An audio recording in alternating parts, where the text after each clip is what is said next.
humerus. Articulatio humeri, we connecting humerus, caput of humeri, and scapula. What part of scapula? Cavitas glenoidalis. Yes. So we connecting humerus and scapula, cavitas glenoidalis. And on the one side you can see the capsule, yes, so on this side it's closing capsule. And on these sides we opening to show you the cavitas between the caput humeri and cavitas glenoidalis.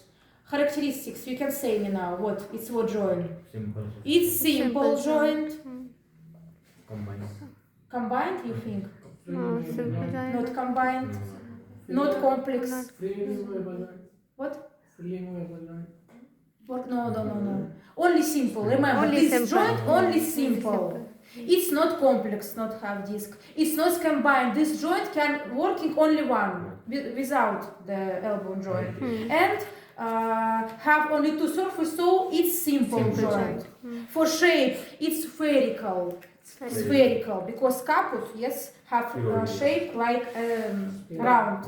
It's spherical, and all spherical joints is multi-axial. So we can make flexion and extension, abduction only to the horizontal level, adduction, and with the elbow joint we making supination, pronation, but working supination, pronation from the vertical axis. Understand?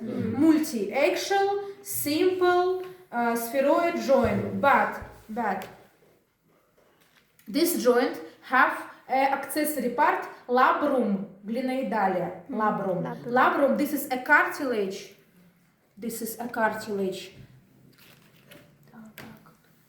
Going around. This is labrum.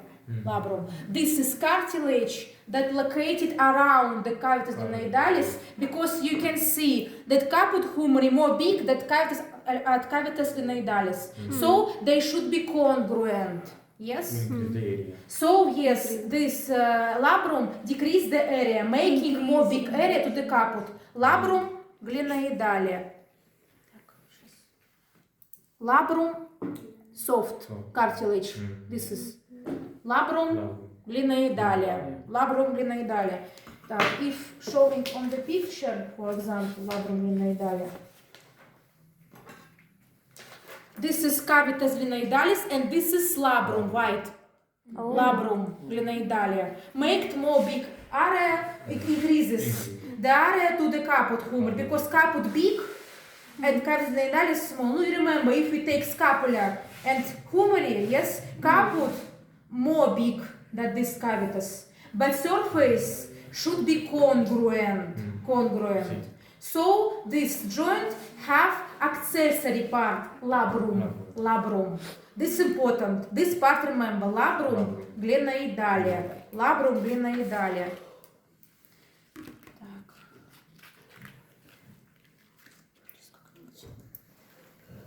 Labrum, no, I think it's visible, yes, labrum. Labrum glenoidalia. So this is not all about shoulder joint, but you know we have a movement. It's called elevation. Remember, if we say about shoulder joint, we can make only abduction. We have a ligament, ligamentum acromioclaviculare. I show you this ligament. Just 1 second. This is, I take ligamentum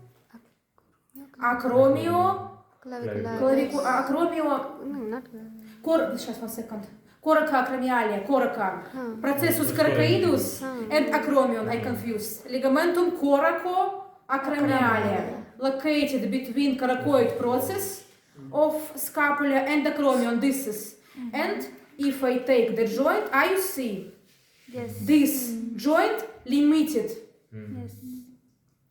If we not, for example, if we delete this ligament, we can rise up our hand above the horizontal level. But you can see that this ligament limited the movement. So if we say about sagittal axis, we can make only flexion, extension. And when you making elevation, the scapula is turning with the clavicular. Understand? So when you raise your hand very high, this is your scapula turning. It's not shoulder joint, it's making a scapula, they are turning. So this is abduction, adduction, and this is elevation. This is important. Understand? So elevation, it's not movement of shoulder joint. Elevation, this is when working shoulder joint and clavicular and scapula turning. Understand? So on the exam you should explain this. That abduction, adduction in shoulder joint. But this ligament you can see. Yes? I can't. Because this ligament is like blocked, how say? Blocked this joint. And we have like all, we can see a capsule, that covering capsule. Inside located the cavitas with the fluid, and inside the capsule we have three ligament. I can show this. They located inside the capsule, ligamentum glena humeralia superior, medial, and inferior. Inside the capsule located inside. So, and on this picture you can see two ligamentum coraca acromialia, located between acromion and carcoid process of scapula. And about shoulder joint, this is all. Understand shoulder joint? Articulatio humeri, multiaxial, spheroid, simple, but can make only abduction, adduction, elevation, the scapula turning with the clavicular, because ligamentum acromioclaviculare is limited this movement. Understand? And at the beginning I show you on the bones, and then the next joint, elbow joint, in Latin articulatio cubiti.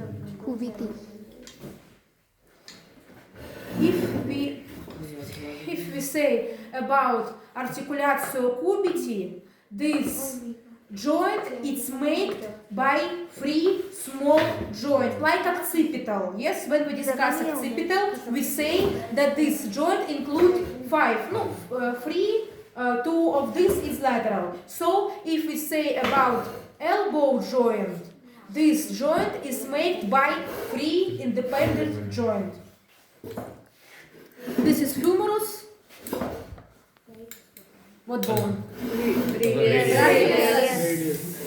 Bones, yes, and ulna. So if we say about common elbow joint is compound. 1, 2, 3. Understand? All compound. But this joint, have one capsule, but inside this capsule we have three small joints. Understand? So in common, articulatio cubiti is compound and biaxial, because in shoulder joint I can make only flexion, extension, and supination, pronation. Yes, adduction, abduction I can't make in shoulder, elbow. So this is compound biaxial joint, including three joints. First, articulatio humero-ulnaris. We connecting the trochlea humeri with the trochlea of humerus. We connecting trochlea humeri and incisura trochlearis of the ulna. All see. So, if we say about articulatio humero-ulnaris, this is simple joint. This is combined joint, and for shape this is cochlear joint. So if we say about the movement, this is a cochlear, so this is uniaxial, only flexion, extension. Articulatio humero-radialis, simple, uniaxial, cochlear, flexion, extension movement we make. It's first joint. Second joint, articulatio humero-radialis. Humero-radialis. For shape, this is spheroid joint. We connecting capitulum humeri with the circumferentia radii. Circumferentia articularis radii of the radius. So this is spheroid joint, simple joint, but not multi-axial, biaxial. Flexion, extension, supination, pronation. Understand? And last joint located between radius and ulna. Articulatio radio-ulnaris proximal. Because we have distal, yes? But distal not take part in formation articulatio cubiti. So now we discuss only proximal.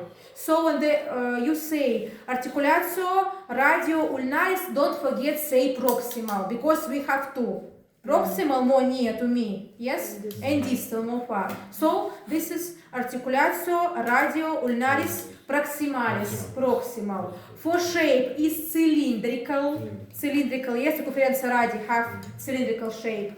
Cylindrical, simple, combined, because proximal working only with the distal. They can't separately working. Understand? And uniaxial, supination, pronation from vertical axis. Understand? So when I make supination, pronation, working proximal and distal radio-ulnar joint. So this is the cylindrical, simple, combined uniaxial joint from the vertical axis. Vertical axis, imagine that your arm, this is strela, sagittal, how say, sagittarium, not, how say, sagittarium, нет, стрела. In Russian, сейчас, 1 second, in English, I forgot the word, sagittal, not, нет, no, стрела, 1 second, стрела, на английском, arrow, стрела, arrow, yes. It's like you, yes, in the arrow, and you can turning only in one axis, vertical axis. Supination, when my palmar surface looking up. This is supination, pronation. Supination, pronation. So, articulatio radio-ulnaris proximal, working only with the distal, take part in rotation. Supination, pronation, vertical axis. And about articulatio cubiti, this is all. I show it's half a ligament. Now I show you on the paper and half a ligament. And if we say about articulatio cubiti, flexion extension, 40-degree angle. This is physiologically normal. This is not this. Flexion, extension, supination, pronation. Yes, this is. 40-degree arcuate angle, yes. Physiologically position, it's called flexion of bone joint, physiological.